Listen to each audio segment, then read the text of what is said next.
আসসালামু আলাইকুম ওয়া রাহমাতুল্লাহি ওয়া বারাকাতুহু।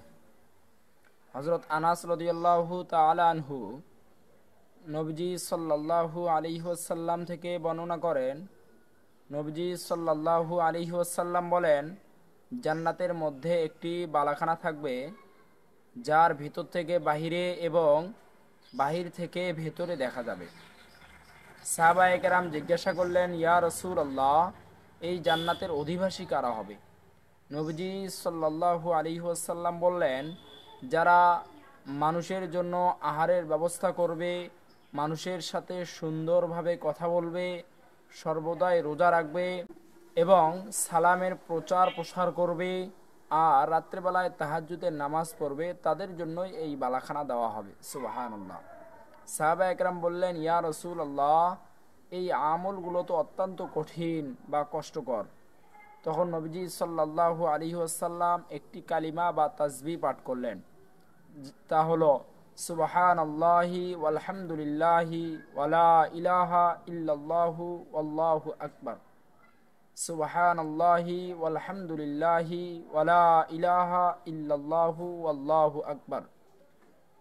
এরপরে নবীজি বলেন, এই দোয়াটি যেই ব্যক্তি পড়বে, সে কেমন যেন মানুষের আহারের ব্যবস্থা করলো, মানুষের সাথে সুন্দরভাবে কথা বলল, সর্বদাই রোজা রাখলো, সালামের প্রচার প্রসার করলো।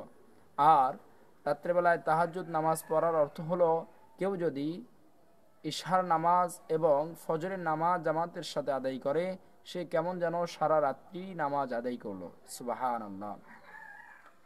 প্রিয় দর্শক, আমরা জানতে পারলাম নবীজি সাল্লাল্লাহু আলাইহি ওয়াসাল্লাম বলেন, জান্নাতের ময়দানে একটি বালাখানা রয়েছে, যার ভেতর থেকে বাহিরে এবং বাহির থেকে ভেতরে দেখা যাবে। সাহাবায়ে কেরাম জিজ্ঞাসা করলেন, এর অধিবাসী কারা হবে? নবীজি সাল্লাল্লাহু আলাইহি ওয়াসাল্লাম বললেন, যারা মানুষের আহারের ব্যবস্থা করবে, মানুষের সাথে সুন্দরভাবে কথা বলবে, সালামের প্রচার প্রসার করবে, সর্বদাই রোজা রাখবে এবং রাত্রিবেলায় তাহাজ্জুদ নামাজ পড়বে। সাহাবা একরাম বললেন, এই আমলগুলো তো অনেক কষ্টকর। নবীজি সাল্লাল্লাহু আলাইহি সাল্লাম বললেন, তাহলে তোমরা এই দোয়াটি বেশি বেশি করে পড়ো, সুবহানাল্লাহি ওয়ালহামদুলিল্লাহি ওয়ালা ইলাহা ইল্লাল্লাহু আল্লাহু আকবার। এই দোয়াটি পড়ার অর্থ হলো, সে সব কিছুই করলো। সুবহানাল্লাহ। প্রিয় দর্শক, আমাদের আলোচনা থেকে শিক্ষা হলো, আমরা আহারের ব্যবস্থা, সুন্দরভাবে কথা বলা এবং সর্বদাই রোজা রাখা, সালামের প্রচার প্রসার করা এবং রাত্রিবেলায় তাহাজ্জুদ নামাজ পড়ার আমরা সকলেই চেষ্টা করব। তবে যদি আমাদের কারো জন্য কষ্ট হয়, তবে আমরা এই দোয়াটি পড়ব, সুবহানাল্লাহি ওয়ালহামদুলিল্লাহি ওয়ালা ইলাহা ইল্লাল্লাহু আল্লাহু আকবার।